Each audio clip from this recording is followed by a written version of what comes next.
Huff. I'm from Louisville, Kentucky. I've been incarcerated 5 times in the Kentucky State prison system. I got a total of 27 years in the system.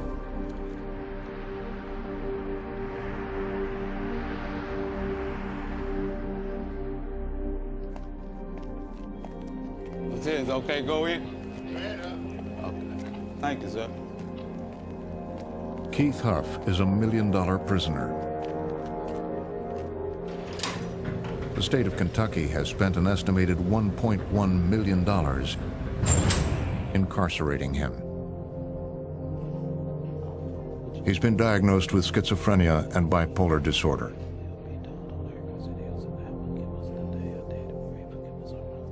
I do great in prison for some reason.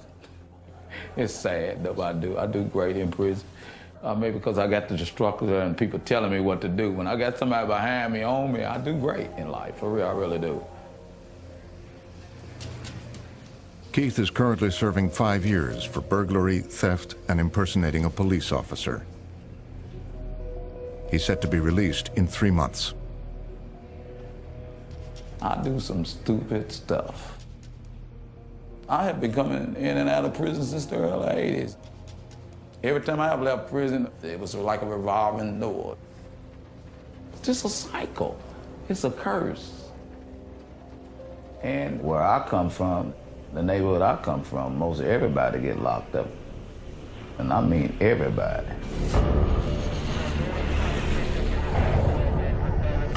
Keith is from Beecher Terrace, a housing project in the west end of Louisville, Kentucky, where around 1 in 6 people cycle in and out of prison every year. Yes, a lot of people in my family been locked up. My big brother been locked up. My daddy. My uncle's been to prison. Yeah, my daddy and my granny. Kentucky spends more than $15 million a year incarcerating people just from Beecher Terrace and the surrounding neighborhoods. My brother Ike has been locked up 3 or 4 times. My best friend Eric's in prison. My uncle, well, almost all of my uncles. So I've been incarcerated 50 times. My granddaddy's been locked up. My sister been locked up. My cousins, all of them. This is the story of a year in the lives of 4 residents of Beecher Terrace. I got cousins on both sides that been locked up. Men who've been in and out of prison for decades. I spent more time in prison than I've been in society. That's a shame. Children getting locked up for the first time. When I go to jail, I don't feel like it teaches me a lesson. She is so angry. Crystal could be headed towards prison if she doesn't get it right now.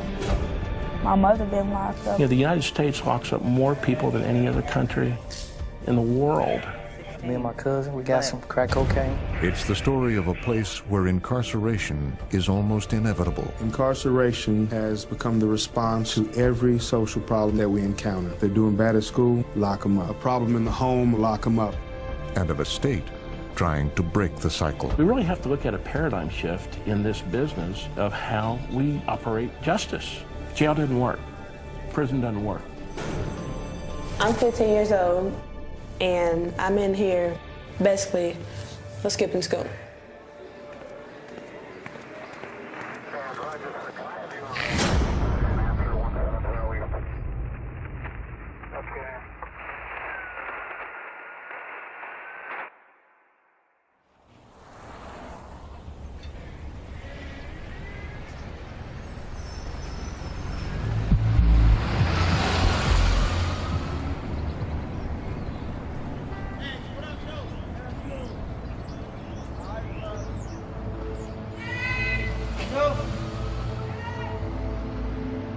My name is Crystal Tribble, and I live in Beecher Terrace. It's basically a regular ghetto. I know a lot of people that's been in jail. My dad, my uncle, well, almost all of my uncles, my cousins, but I'm my own person. I wanted to go on American Idol when I get old enough. Or I want to be a detective.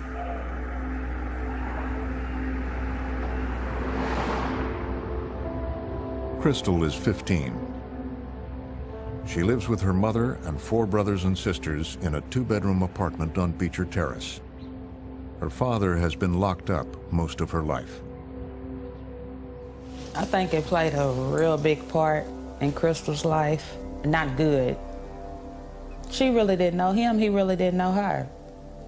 So it was like every time he got out, he was starting over, starting over, starting over.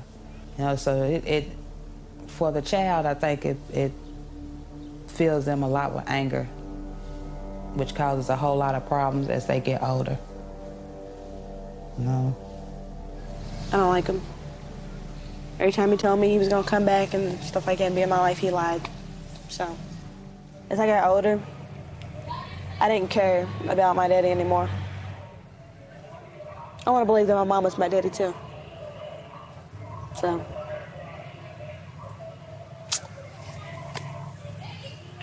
Ooh, I don't want to talk about it no more.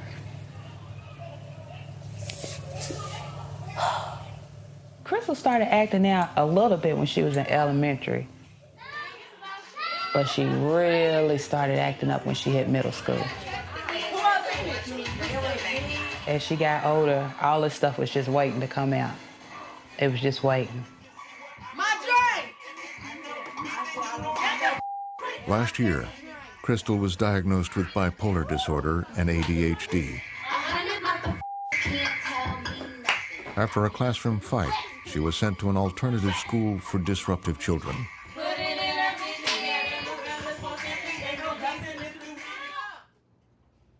Now she stopped showing up and has just been summoned to court for truancy.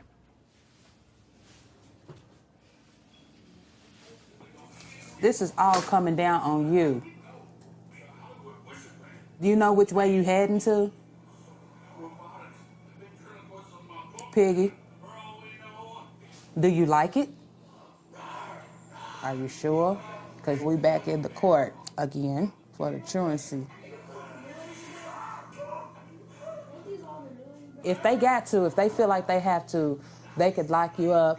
Is that what you want? This is stuff that they can do because you gave them permission to.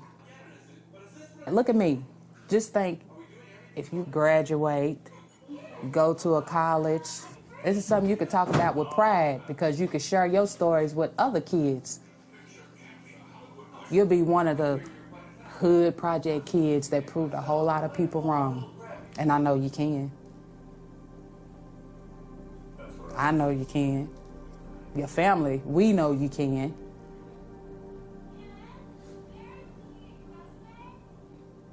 Can't nobody do nothing about this but you. That's it, just you. We're being a knucklehead. In these communities where incarceration has become so normalized, the system operates practically from cradle to grave. When you're born, your parent has likely already spent time behind bars. You're likely to attend schools that have zero tolerance policies, where police officers patrol the halls, where disputes with teachers are treated as criminal infractions, where a schoolyard fight results in your first arrest. You find that at a very, very young age, even the smallest infractions are treated as criminal. And that's where it begins. It sends this message that whether you follow the rules or you don't, you're going to jail, just like your uncle, just like your father, just like your brother, just like your neighbor. You too are going to jail. It's part of your destiny.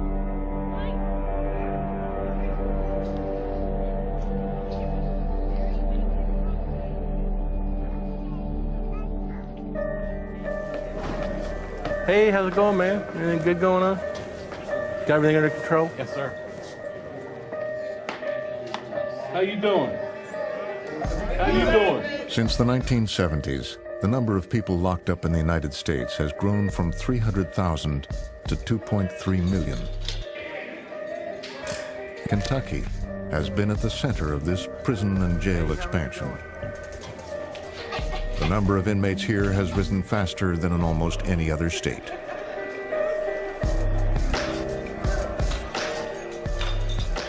Our #1 frequent flyer has been in and out of here over the last 5 years about 95 times. He is not dangerous, and throughout the entire criminal justice system, we have probably spent millions of dollars on this guy.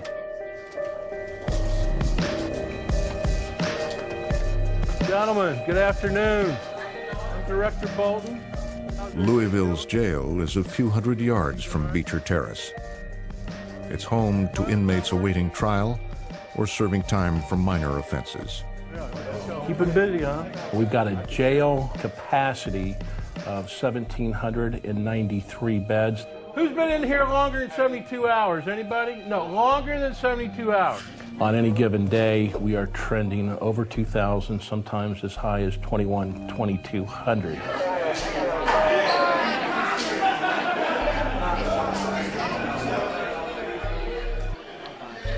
We're crowded. Yeah, I know. I mean, we're crowded. If I can get you out of here because I need the space, we're going to get you out of here. Okay. We're always over capacity. We're always having to house inmates in nooks and crannies on the floor in any available space that we have. How you doing? Detoxing pretty hard? Yeah. Heroin? Let's see. Boy, you are using a lot. At any given time, we're detoxing up to 90 people. Residential detox beds are full. So more often than not, they come here to jail. How you guys doing? Oh, it could be better. So what are you in here for? Heroin. Heroin? Yeah. Don't have room for you here. We're locking up people that we're pissed off at. We ought to be using this space for people that we're afraid of. Violent folks. People that are going to hurt me and you. We've gone through just an explosion of jail and prison construction in this country, costing us billions and billions of dollars to build and billions and billions of dollars to operate. And we've come, I think, to a fork in the road where we just can't do that anymore.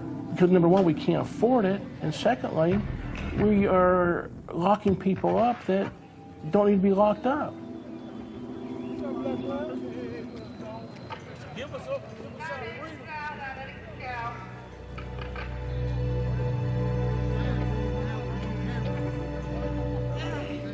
My name is Charles McDuffie, age 67, and I'm here for breaking the law.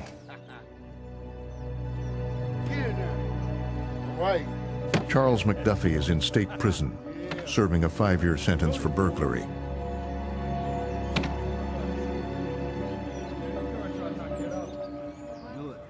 I had a drug problem. I turned to drugs for help. It'll ease your mind for a minute, you know, then you right back saying where you started from, you know. But here I am, man, still here. Still here.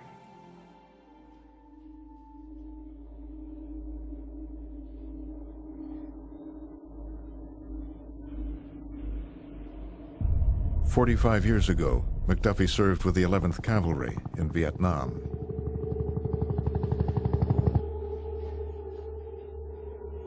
That's when I first started doing drugs, started drinking. It was in Vietnam, you know, and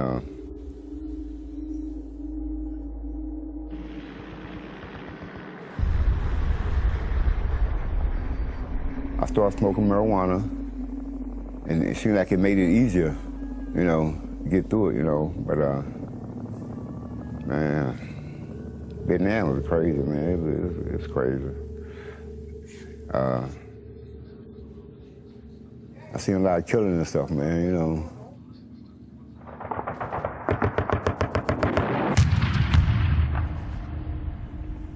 That was rough. That was rough.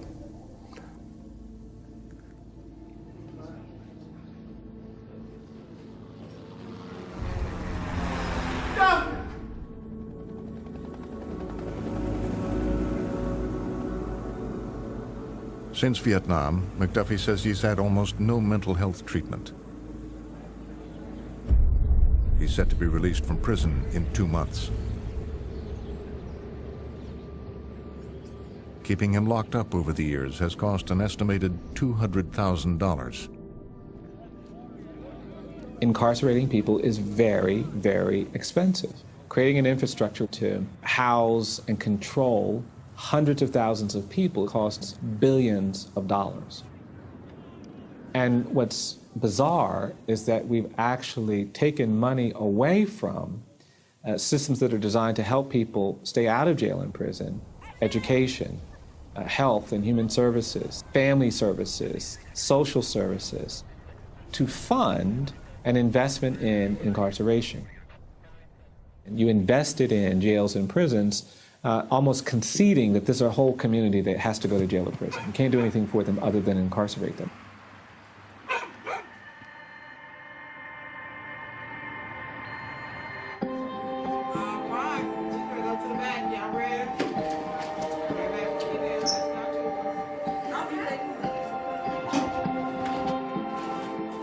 My mama was locked up. My daddy, my cousins on my mama and my daddy's side, most of them been locked up. I got uncles, brothers, everybody. I got 11 charges. Who gets 11 charges at the age of 14? Who does that? Like, I really didn't even peep myself getting that many charges. I didn't even peep myself going to court that many times. Like, where did all the time go?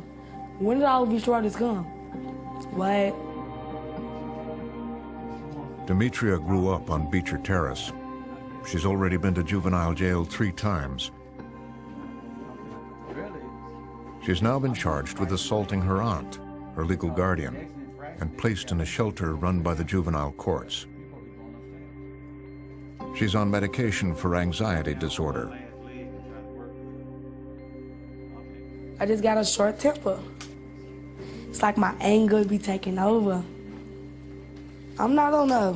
When people get on butt with me, I just can't let nobody talk crazy to me. Like, I feel like I gotta say something back.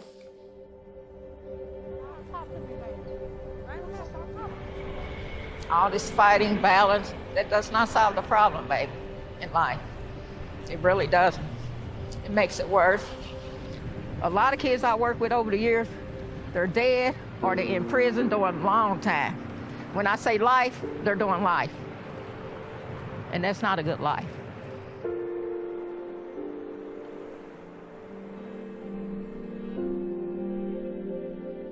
When Demetria was 9, her mother was shot dead.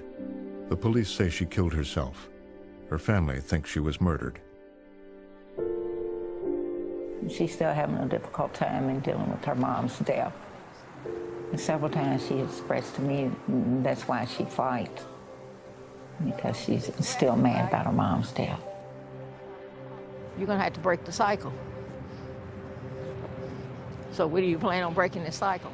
No, I need to get out of here. And at the rate that she's going, I really fear prison and death for her if she don't turn some things around.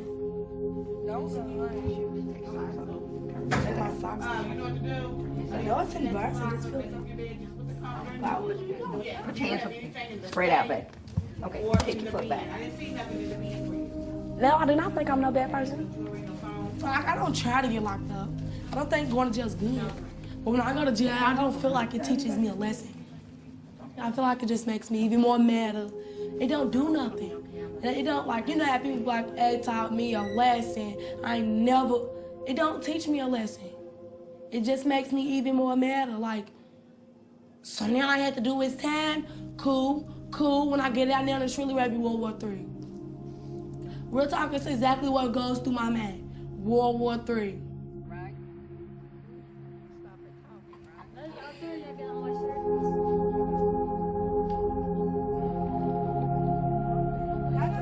If Demetria is found guilty of assault, she could face a year in juvenile detention.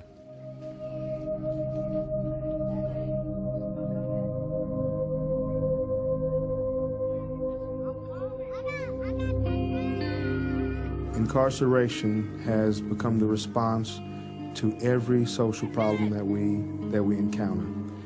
If they're doing bad at school, lock them up. If there's a problem in the home, a behavior problem, we want to lock them up.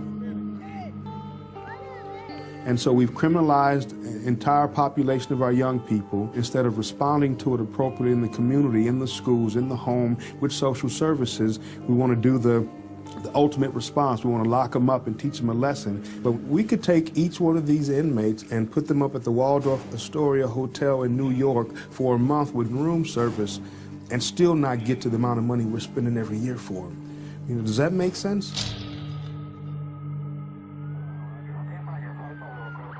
It costs the state an average of $87,000 a year to incarcerate a child. Kentucky spends more than $50 million annually locking up juveniles, most of whom have never committed a violent offense.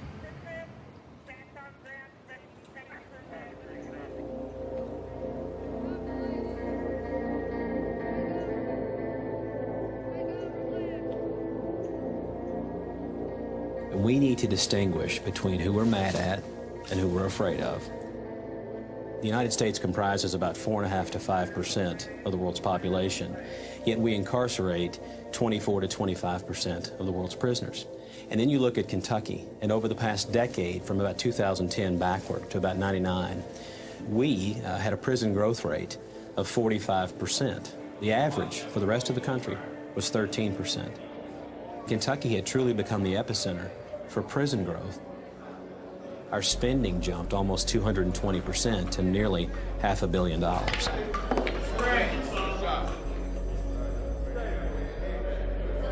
Now, states like Kentucky can no longer afford this growth and are trying to reduce their prison population. In 2011, the Kentucky legislature passed a law overhauling incarceration in the state. Thousands of nonviolent offenders, like Keith Huff, will be released early over the next decade. Some of the money saved will be spent on treatment for addicts, like Charles McDuffie.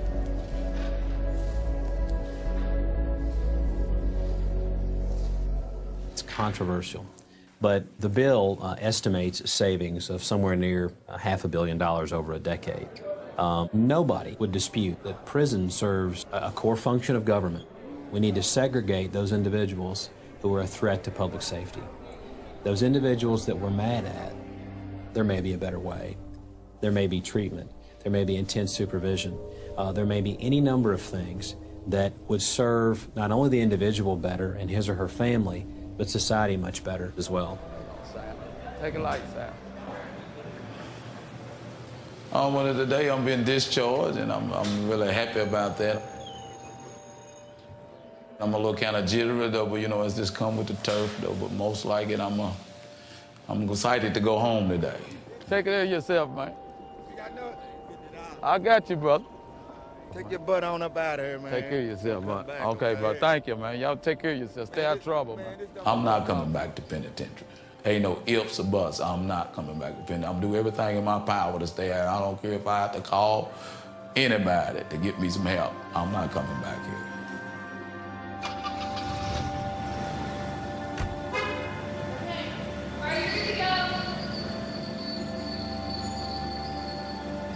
Most beautiful sight in the world.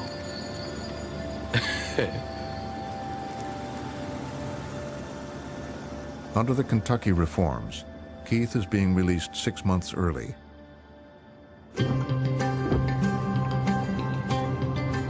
This should save the state more than $15,000 if he doesn't get sent back to prison.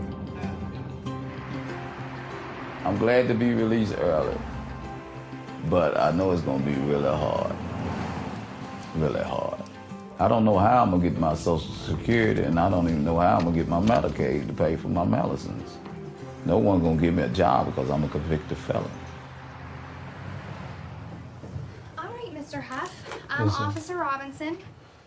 Keith was diagnosed with his schizophrenia in prison. He has a long history of burglary, fraud, theft, and substance abuse. Intensive parole supervision is supposed to help him stay out of trouble. I understand you shall submit to random alcohol and drug testing. Understand that 7 nights a week you're to be at the address on Marion. Right. Okay, I am not here to send you back to prison. That's not my goal. Yes, ma'am. I My appreciate it. goal is that in 6 months I can hand you that final discharge. You are this close to being done. You can do this. Yes, ma'am. All I right? know I can. And Thank that's, you. communicate with me. Trust me. If something's going on and I can help you, let me know and I'll help you. Yes, ma'am. Okay? So if something comes up in the residence.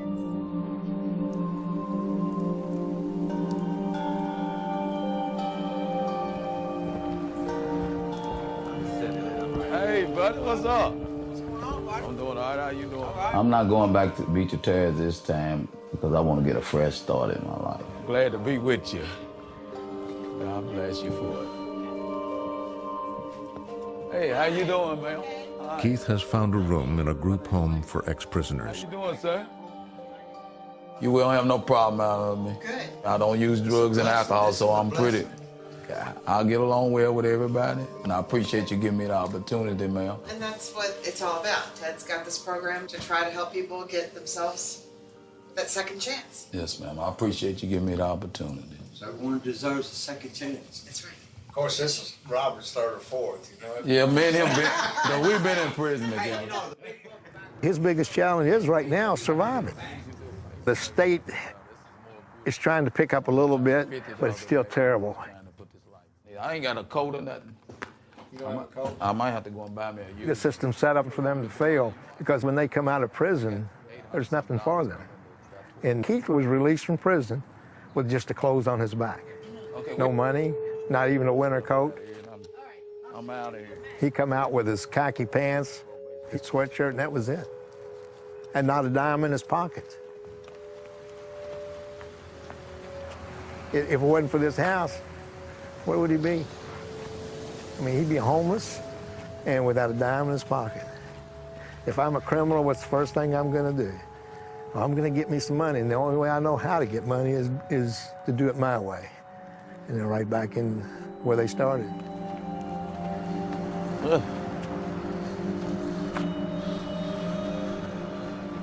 I'm really scared, to be honest about it. My parole conditions state that I have to stay off of drugs and alcohol, and I don't know how I'm gonna do it. I only have 30 days supply of my medicine, but I'm hopeful. It feels good to be free. I know I got a row ahead of me of getting my life together, but I want somebody to have something to say good about me. I just want to leave something behind to say, well, at least he did change. He tried to change it. I'm overjoyed today, and I thank the Lord for giving me another opportunity to go on with my life.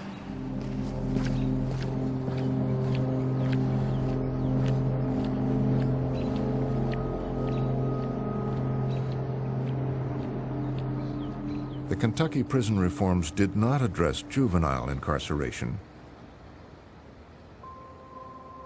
The state locks up more than 1,000 children each year for minor offenses like truancy.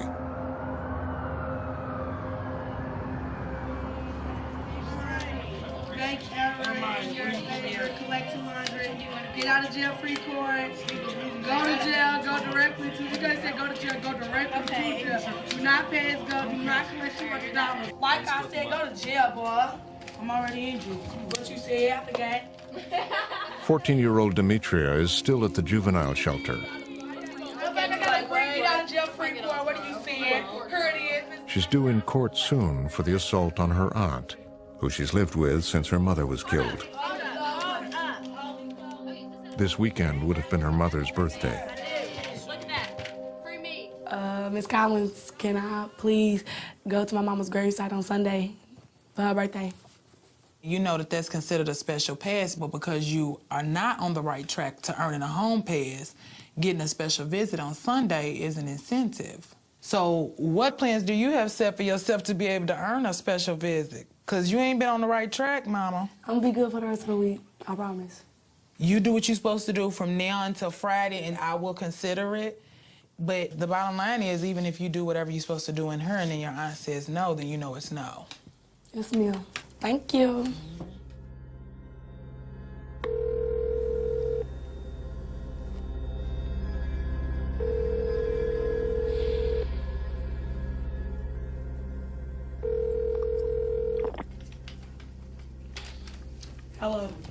What you doing?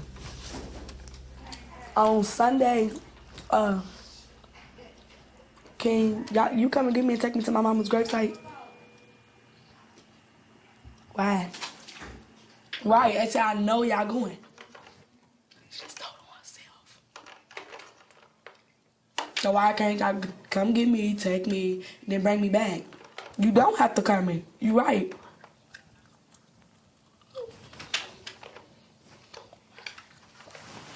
Why would you keep me here on my mama's birthday?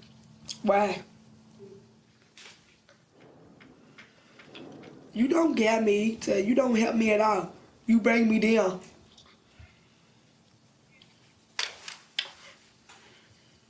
You do not get me on my mama's grave. You do not get me. You bring me down. No, none of y'all got me. All y'all do is talk about me. I got myself. And see, look at you. You never have cared. You never have. No, I'm here because you don't care. I'm going to be here on my mama's birthday because you don't care.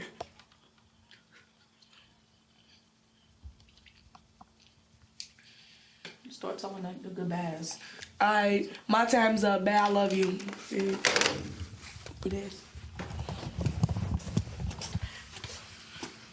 Go take a few minutes to meet you. Take a few minutes to yourself in your room, okay? Before you go back in the back.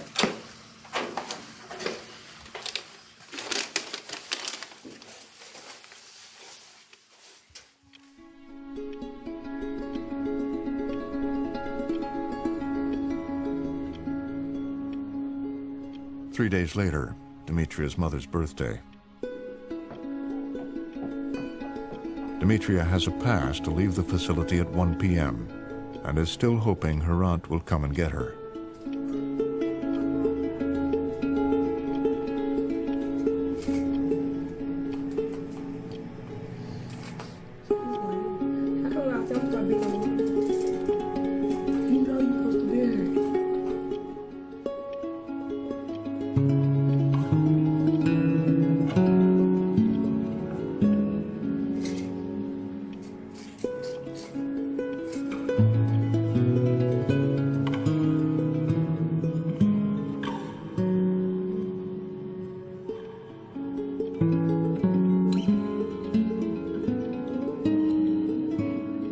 If Demetria leaves on her own, she'll be charged with escape and sent to juvenile jail.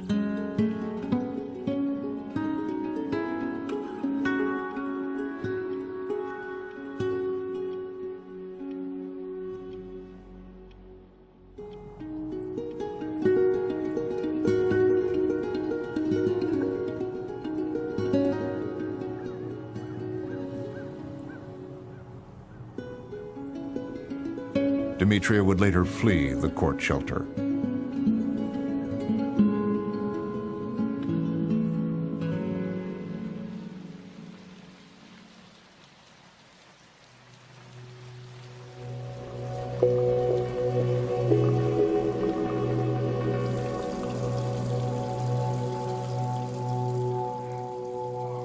Back on Beecher Terrace, 15-year-old Crystal has been skipping school again.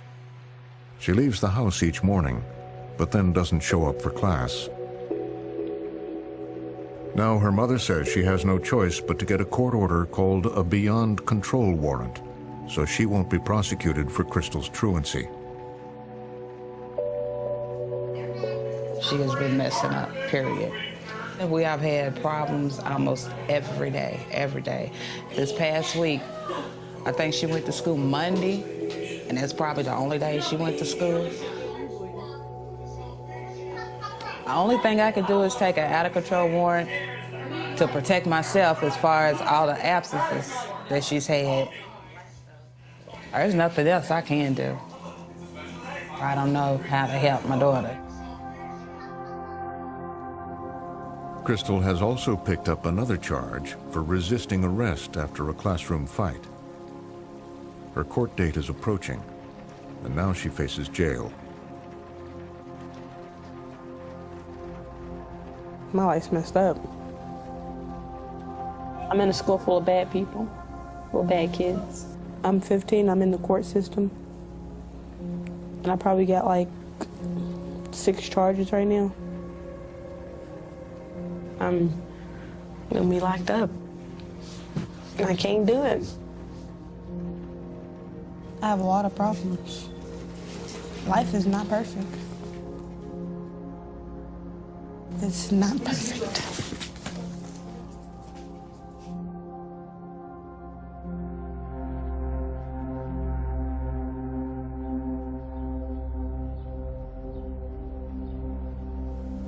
I wrote a prayer.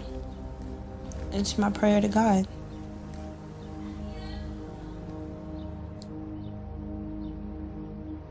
I pray to you, God. Just please help me. I don't know who I am anymore. I need your help. I'm tired, and I just want some rest. I just want to sleep.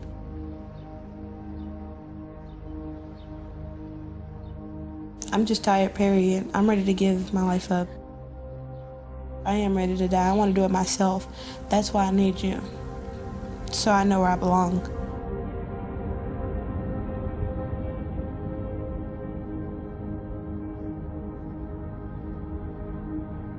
Three nights before her court hearing, Crystal overdoses on pills she stole from her mother. I'm a lying, evil, crazy, pathetic problem child. I have nothing to live for or nothing to become. I'm useless. And I'm so ready to go, and if I shall go to hell, then that's where I was meant to be. I don't deserve your love or mercy or life in general. So just please, I beg you, just help me. Amen.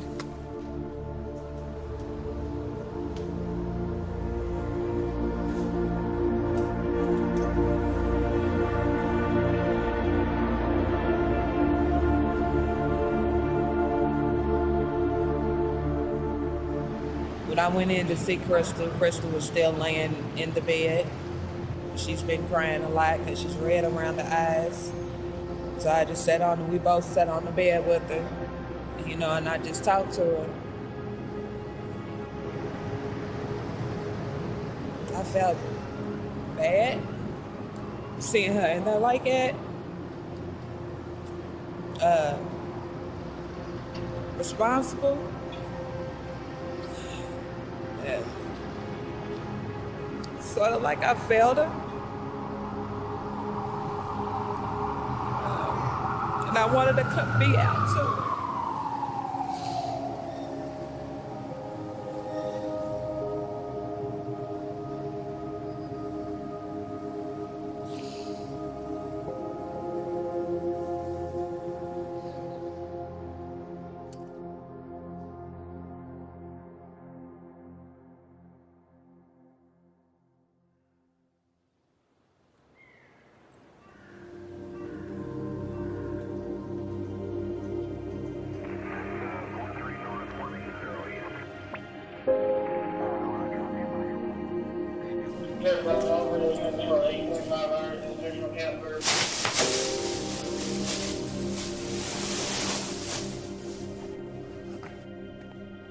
Under Kentucky's prison reforms, Charles McDuffie is being released into drug rehab. Sir, do you have any questions about anything? Thank you.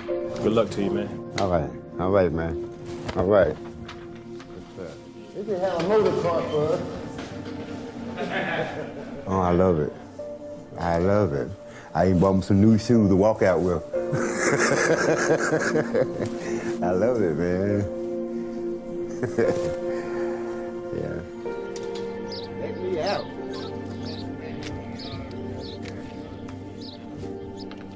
Oh, man. I ain't coming back. Hopefully I'm not. I know it's not going to be easy. I know that. It's going to be hard.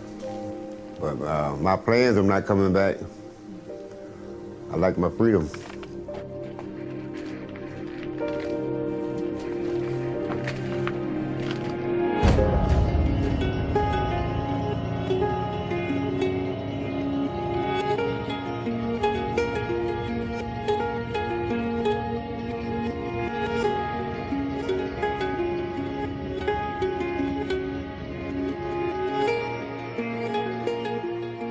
McDuffie will spend 6 months in a drug treatment facility.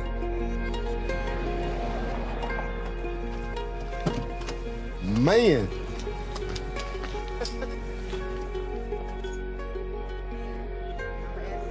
Questions. You have any drugs on you? You got no smoke, no weed, no spice, no pills? No. You're gonna get asked that 100 million times around here, okay? That's good. You're gonna ask, That's a good thing. Okay. And so I need you to turn around, hold your arms out like this. Turn around this way. Yeah, I'm working like that. Okay.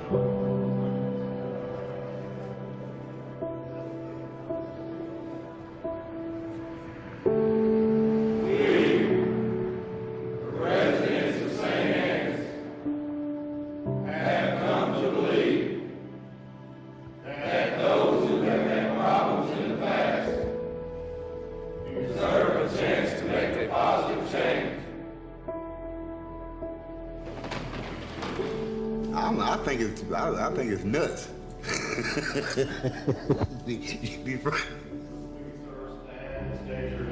But I got myself in this situation, so I got to deal with it. I'm a Vietnam veteran, and I have a clean date, March 25th, 2011.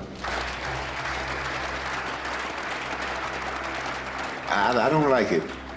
But I look at it like this: if it help me stay clean and not ever use drugs again, hey, I'm all for it, you know.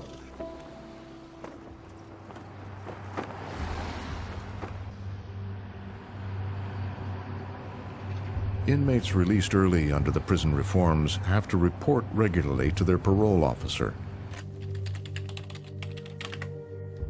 But Keith Huff has gone missing. Keith, at this point, has been declared an absconder. Being declared an absconder means that you are a fugitive. It means that I will be turning his case over to our fugitive task force to locate him.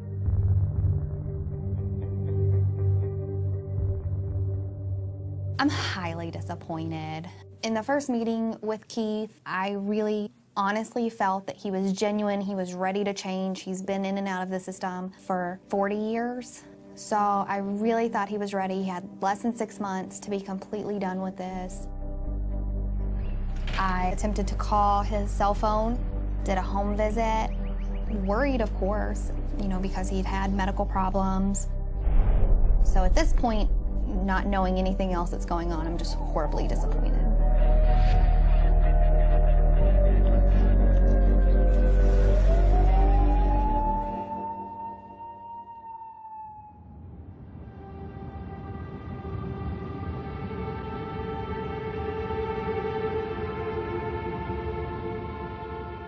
A month has passed since Crystal's overdose. Her court date for resisting arrest and truancy has been rescheduled for today. She could be sent to juvenile jail, but the court is offering an alternative. Well, you've got the truancy is here, back here. Okay. The beyond control is back here. But then right now it's the disorderly conduct resisting arrest. Okay. Their offer is to plead guilty to the resisting arrest. They would ask that you go on home incarceration. Be on the watch? Be on the watch for a period of time. If you're on the watch, you gotta go to school every day, because not going to school is a violation. Good behavior at home, good behavior at school, go to school. I mean, it's kind of like you're at a point right now where you gotta make a decision of, you know, I'm gonna change, or, you know, things are gonna go downhill real fast. I'm gonna take the deal. Are you sure?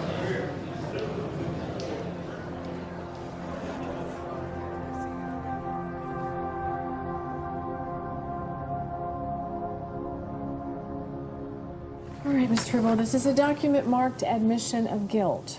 Have you had plenty of time today to go over everything on this document with your attorney, Ms. Hurley? Yes, ma'am. All right, Ms. Tribble, how do you plead to the charge of resisting arrest? Guilty or not guilty? Guilty. The sentence for that today is 20 days on HIP, and you are to attend school daily with no unexcused absences. Okay? Thank you. All right, that's all for today. Thank you. Thank you. I hate having to lock children up. It is used as a last resort. I don't believe detention is a deterrent with adolescents. We have reduced the population in our detention facility since I've been on the bench by 30%. We took money and redirected it into the home incarceration, electronic monitoring, which allows us to let children go home far more often than it used to. What this is? It's getting thick, Crystal. It's getting thick. And it's not gonna get no thicker. Was that the last time? Yeah, it's the last time. All right, what leg you want it on? Left. Put that chair. Being on HIP means if you have any issues at school or at home that we don't talk about it, you just get locked up and come to the youth center. Is that gonna be a problem? It's not gonna be a problem. We're not gonna get locked up? No, I'm good. It's not too tight. Not too tired. Well, when we hear that click, you're on HIP. You don't get off until 24th. Good luck. Once you get home, it's gonna send us a page that everything's hooked up correctly. If I don't get the page, then I'll be calling you. That's come on. Crystal. 20 days. Crystal's at that crossroad. She could finally get it now and decide, okay, you know, they're right. I do have to go to school. I do need to get my stuff together. But she's on that level where she can go either way because she is so angry. She could be headed towards prison if she doesn't get it right now. I hate to say that about any kid, but it is a reality.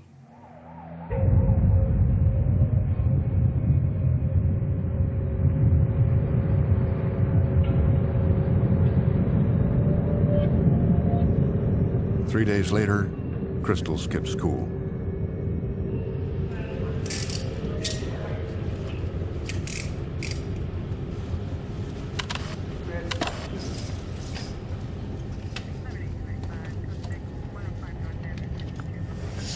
The police came. I didn't even know what was going on. I got arrested.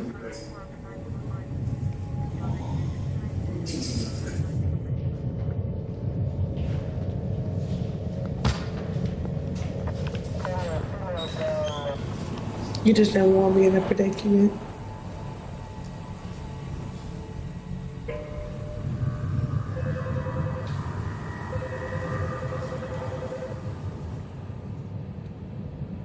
Tribble, Crystal. Crystal, have you currently or recently been pregnant?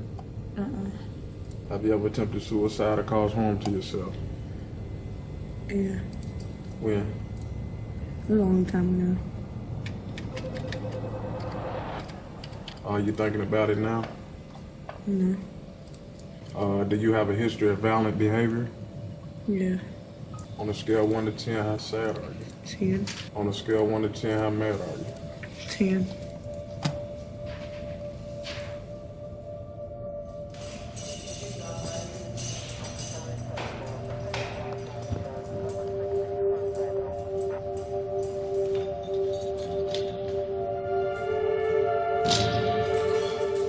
Crystal faces up to 65 days in juvenile detention.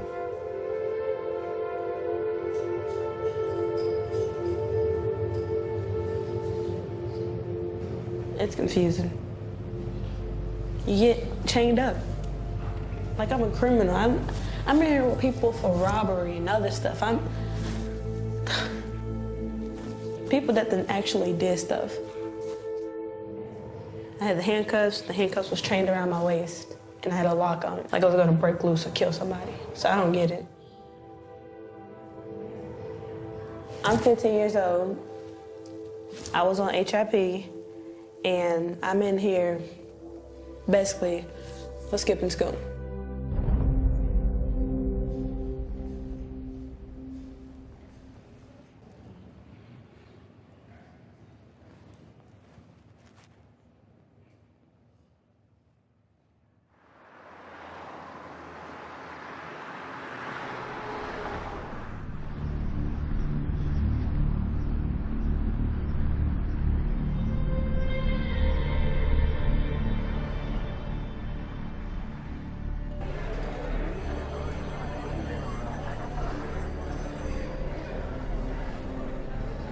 A year after the Kentucky reforms were rolled out, prison and jail numbers are slowly starting to fall. You doing all right? Yes, sir. You look happy today? I'm always happy. I know you are. I'm still alive. I hear you. Beats the alternative, doesn't it? We're starting to see, I think, some positive results from that, but certainly not to the extent that I was hoping for. Some of the inmates who were released early have already been rearrested and locked up again in Louisville's jail. Hey, man, what's happening? How you been? I'm doing fine, man. I keep coming back. I remember you. I know you keep coming back to jail. What do you keep coming back to jail for? But you're always so happy when you come here. What are you back for this time, man? One of the big challenges we have here is our frequent flyer population, and that is our chronic and persistent mentally ill folks that come to us on a regular basis. These are individuals that, by and large, are not violent or a threat. They have a mental illness. They also may have substance abuse issues. And we do a pretty good job of cleaning them up, getting them back on their medication, only to release them right back out to the streets, a limited supply of medication, and that cycle just starts all over again. They end up right back in here, and we do it all over again.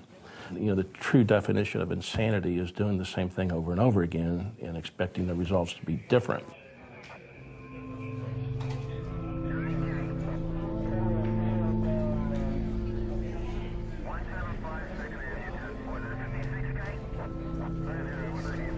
Keith Huff, who's been on the run, has just been caught by the police. He'd stopped taking his medications and was back on Beecher Terrace.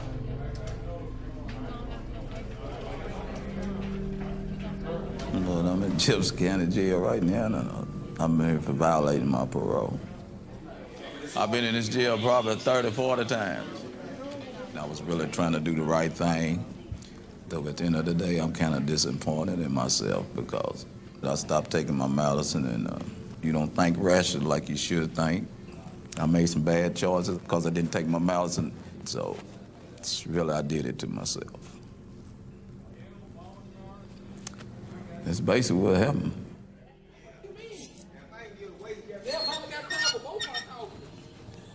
Keith will now be sent back to state prison. The alleged violations are as follows: absconding mandatory reentry supervision, use of a controlled substance, cocaine, failure to attend treatment for substance abuse. That's what you've been charged with. When we release people from prison, the risk of going back to prison is very, very high. Not because you're going to commit a new crime, but because we create these conditions for release that are very difficult to satisfy. You have to pay $30 or $40 or $50 a month. You have to report on a regular schedule. You may have to be employed. You can't move. There are a whole host of things you cannot do, and lots of people who are struggling with reentry fail to do them. And you see these technical violations sending thousands of people back to jail or prison, sometimes for years, maybe even decades.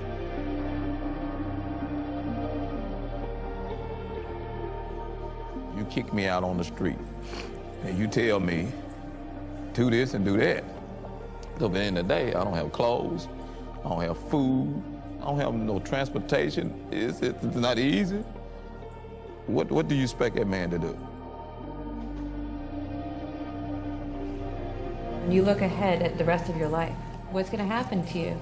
I don't know. I'm just being honest with you. I don't really know.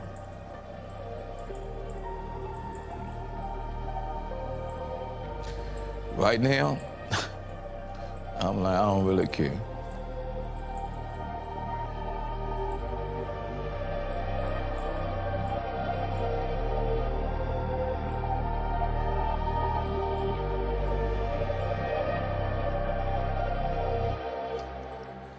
I really don't.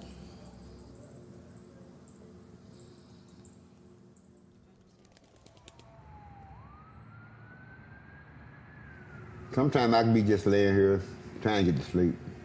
And sometimes these nightmares won't let me go to sleep.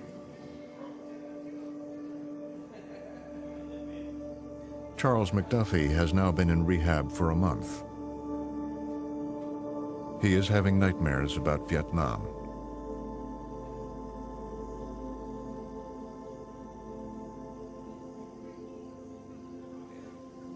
Feel real. I wake up sweating. One day, everything was wet. Pillowcase, sheet and everything. Mr. McDuffie suffers not only from the disease of addiction, but he also has some post-traumatic stress issues stemming from his service during Vietnam. According to him, he had 19 confirmed kills, but one that has, as he says, his friend that he brought back with him, that he still has dreams about, nightmares. The treatment facility has arranged for McDuffie to have therapy for post-traumatic stress. McDuffie family. Hey, McDuffie. I went to Vietnam, I was 19 years old. Come back, I was 23. I knew something wrong with me, definitely, but I didn't know what it was, you know. I got a lot of dark memories about Vietnam. A little incident happened that I can't get over.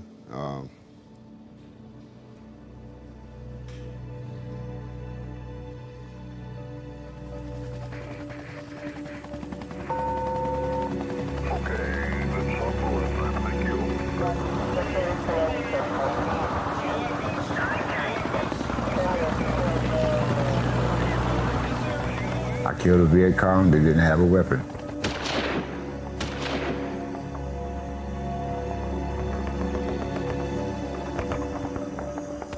I shot that man about 30 times. I can see a little man right today, you know, begging me not to kill him, but I did, you know. I mean, he had kids, had baby sons. Me got baby son, me got baby son. And I killed that man, you know.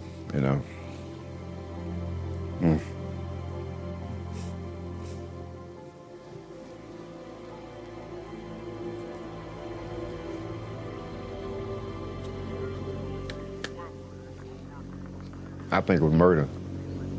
I mean, to me, that's what I feel about it, you know.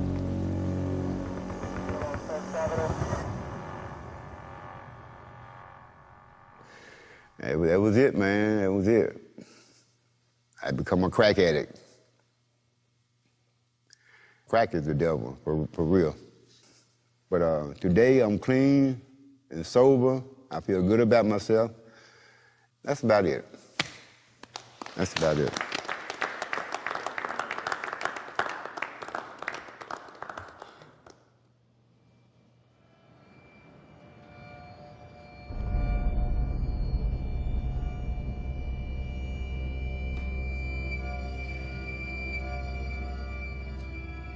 Demetria has been rearrested after escaping from the juvenile shelter.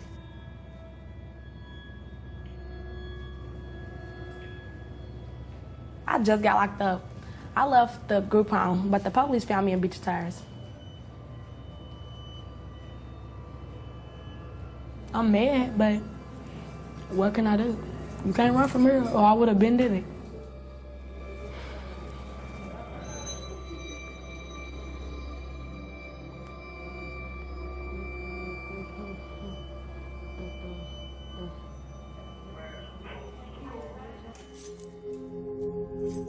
Demetria could be released on home incarceration. But her aunt has told the courts she's not ready to take her back.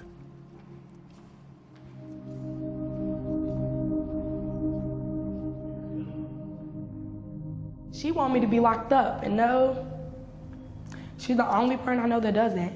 Any other parent is fighting to get their child out of jail. She's keep her detained and do this and do that. Wait. I'm not with none of that. I don't like asking people, can you take me in? Can I live with you? No, I'm not that type of person. I don't like to need nobody. I don't like feeling like I need nobody.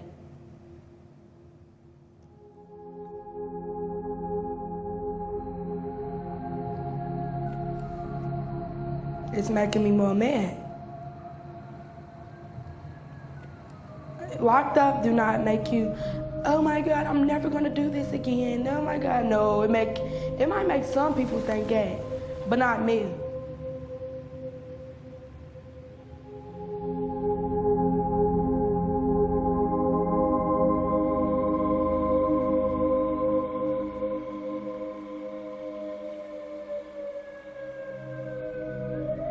I'm really sad to say that the data plays out really clearly that once a child is involved with us formally, it increases the likelihood that they continue to be involved with us or move to the adult system. When you hear those doors locked behind you and somebody has to start calling for keys and for numbers every time you move and somebody's watching you 24 hours a day, how do you help but internalize that, especially as a child? How do you help but internalize that this must be my natural habitat?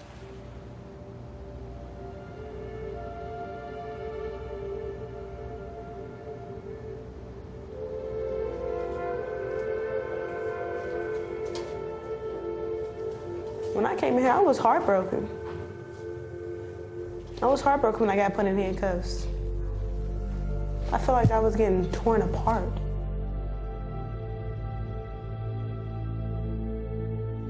I shouldn't be in here. I just shouldn't. This is not my place.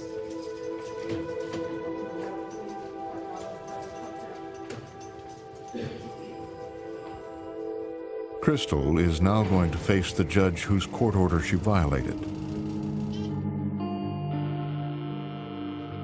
Her jail sentence could be extended.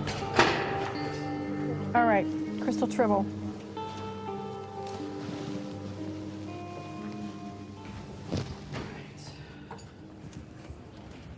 Ms. Tribble, you stand before the court on a motion to hold you in contempt for violation of my court order of home incarceration. It's my understanding that you were admitting to contempt for violation of HIP. Is that correct? Yes, ma'am. All right, Ms. Tribble, I'm placing you on probation to the Department of Juvenile Justice. Ms. Tribble, you understand you're going to be on a curfew now. And if you violate your curfew, they'll bring you back to me. Do you understand what the next step is? Yes, ma'am. Any further violations of my order will result in a much longer stay at the detention center. Are you clear? Yes, ma'am. Make sure you are. All right, you will be released back on the HIP program. That's all for today. Thank you. Thank you. Do you have any questions or anything?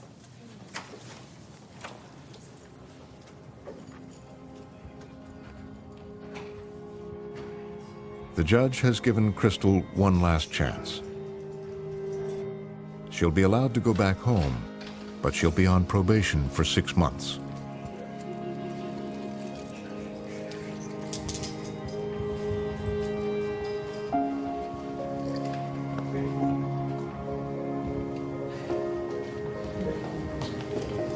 How you doing, criminal? Okay. I'm so happy to be out.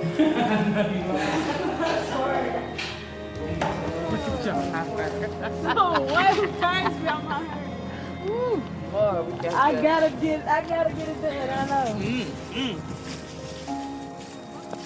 When I'm 18, all that stuff ain't gonna be gone. Oh, man. I'm gonna finish school. I'm gonna go to college. I'm gonna get me a job. I'm not a screw up. I'm not gonna be one. Seems like it now, but wait till you see me in the future. I'm gonna be something when I grow up.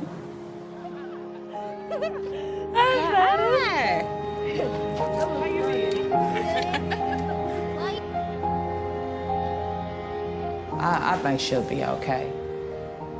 She's just tired of going back and forth to court and she don't like for nobody to tell her what to do. Because she knows now that there's really nothing else but camp or being removed from the home. You know, you've used up everything else. So she knows it's getting real now. I used to fall asleep on the porch reading the book. Give us Bible. Yeah, one of them. You have fun?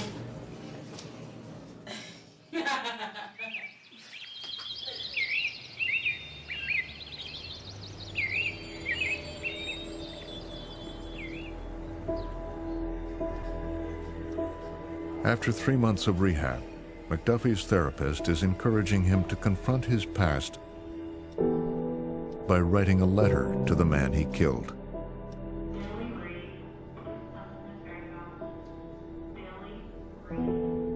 I thought it was stupid. You know, she said, no, she said, kid, let's try it. She said, write a letter to him, apologize, you know. So I did.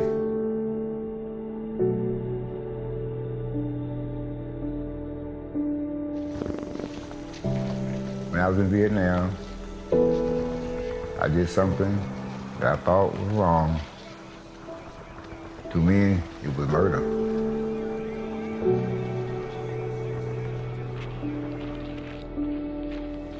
I lived with this for years. I have nightmares because of it. I did drugs to ease my problems, but it still comes back just about every day. So I want you to know that I'm sorry.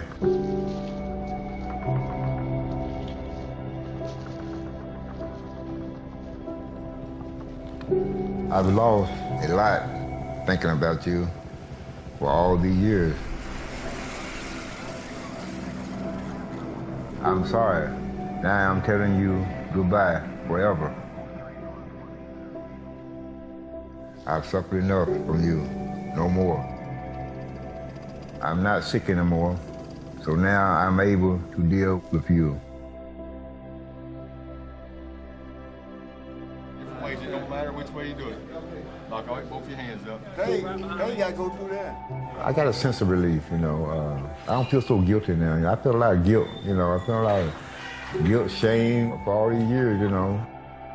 There are things that come with war, you know. I'm realizing all this. All this stuff is just coming to me now, you know, and give me a sense of relief, you know. I feel good today. I feel good today. I feel better than I felt for a long time.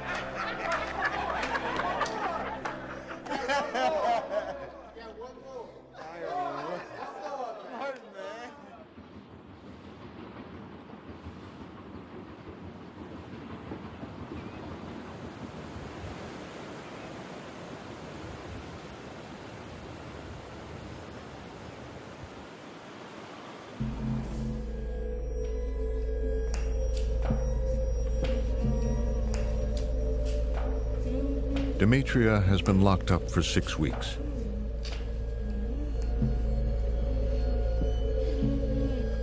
The judge is trying to figure out what to do with her.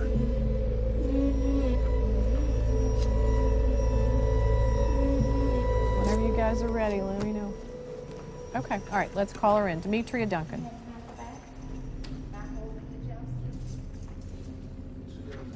How you doing?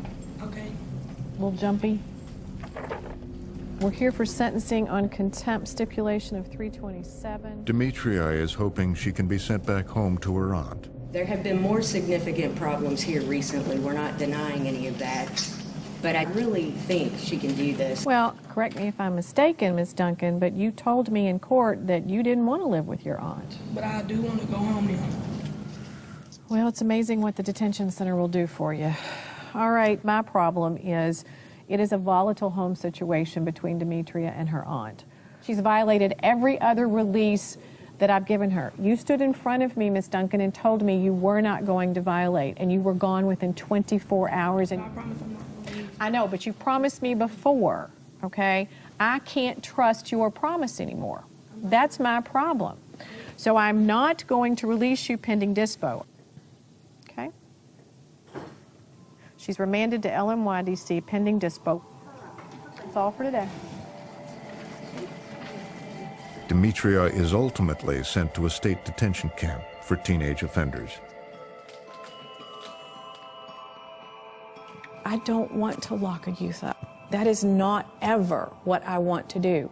But as a last resort, if I cannot get them to come to court, if I cannot get them to quit committing crimes, if I cannot get them to do what they need to be doing, then sometimes that has to be done, if for no other reason than to make sure they don't commit any further crimes and to protect the community that we all live in.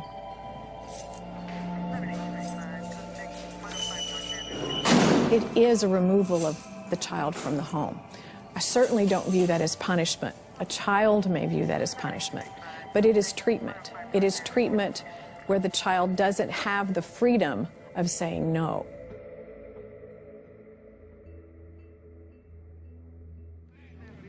It's 18 months since the prison reforms took effect.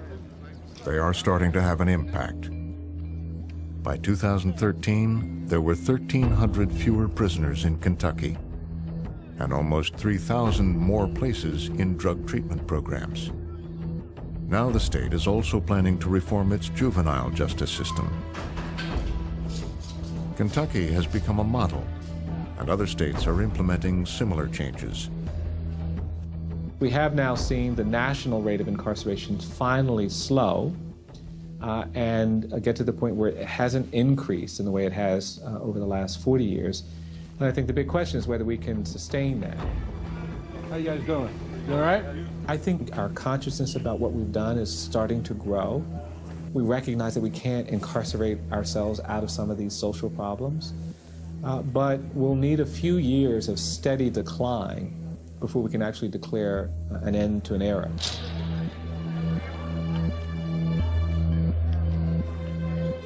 In the jail next to Beecher Terrace, it's business as usual. So we're back above 2,000 this morning. Yeah, report showed 2004 this morning. There's been some progress, but I think there's a lot more progress to be made.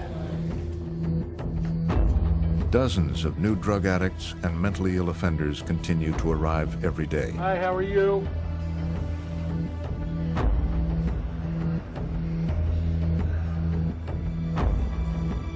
I think locking up folks that are a clear and present danger to the community obviously makes the streets safer.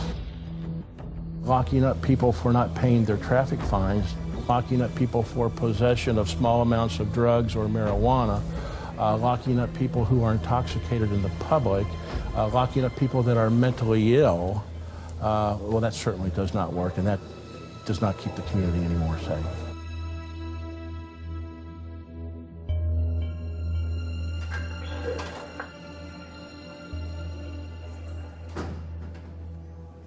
I'm back in state prison, right where I started at. Now, what I'm gonna do when I get out, I don't know. I don't even know where I'm gonna go at. I don't know how I'm gonna eat, clothe myself, none of that. So I just got to deal with what God give me. So is it just all going to happen again in 5 I don't know. I can't tell you what's gonna happen 4 or 5 months from now. I know after 4 or 5 months, I know Department of Correction got to turn me loose. So what I do after that, I don't know what my future holds. I just don't know. When you don't have nothing and you don't have hope, what the hell do you have?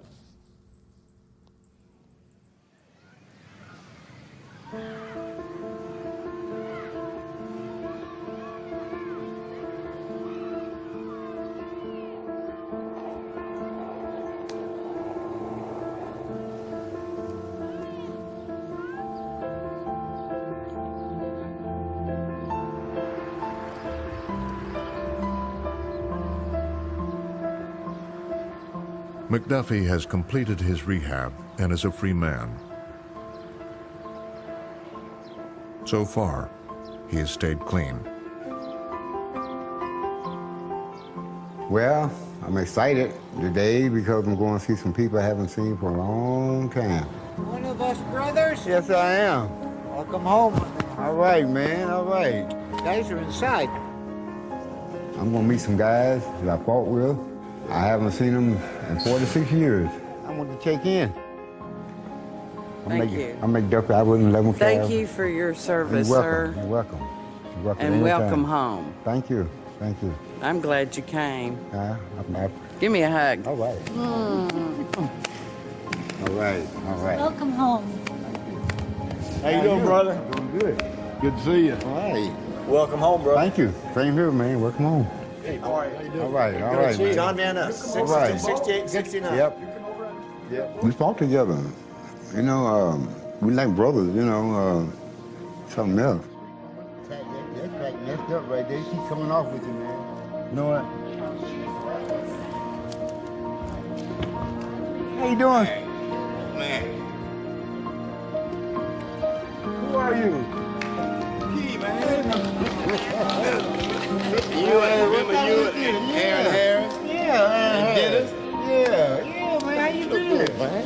I'm doing great, thank you. I'm all right. Yeah, McGee. Okay. 46 years? Yeah, 46 years, man. Yes, sir. You know something? Remember you used to do all our singing for us? Yeah, man. The oldest man and everything. Oh, man, God. Man. God good, ain't he? Yes, he is. After all these years, man. Long time. That will never go away. Vietnam War. I mean, man, it'll never go away.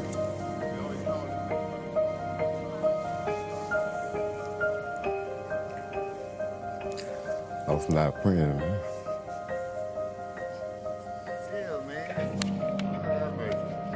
Man, you got tears in my eyes, man. When last time you heard from Aaron? I've been trying to find him for years. But hey, that's my real close friend, baby. That's my real close. You know, I named my son after him. I feel real strong. I think I'm gonna be all right this time. I don't want to get caught back in that cycle again. I'm doing good. I'm okay. I'm okay. I'm okay. I'm okay. We always call him Matt. He's talked a lot about you. Nice to meet you. This guy here.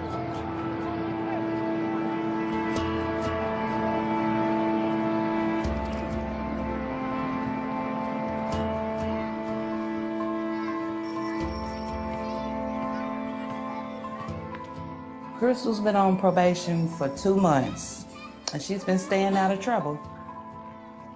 It's like she's looking through new eyes. She doing what she gotta do, you know. It's way better than it was. It's way better. She's been in school. She hasn't had no problems with none of the teachers, none with no kids. She's doing her work, so it's better. She's finally faced the fact that she'll never win an argument with me, you know.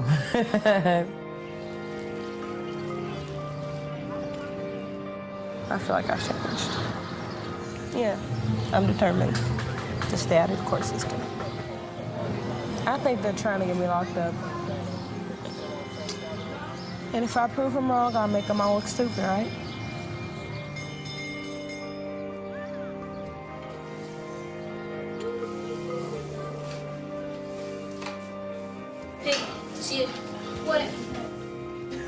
I don't think she's gonna be one of those statistics. Not saying that because she's my child. Well, yeah, partially I am saying it because she's my child, because I'm one that's gonna push hard to keep her steered the right way. About a year ago, if you asked me, I probably would have said I think she's gonna wind up in penitentiary at the rate that she was going. But it looks better though now. Looks a whole lot better. It does.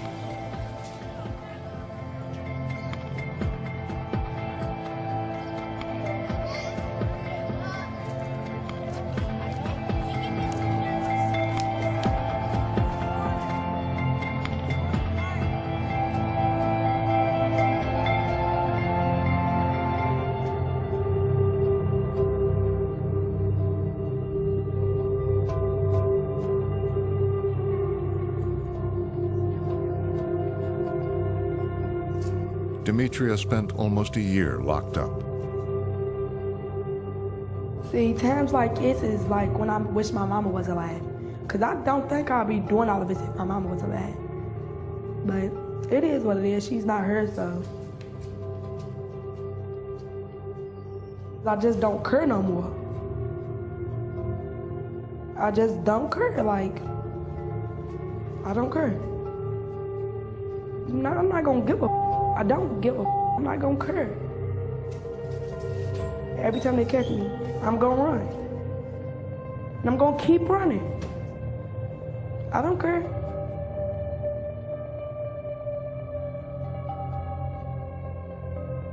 Demetria was released back home to her aunt in early 2014, but then violated the terms of her probation. She is now on the run.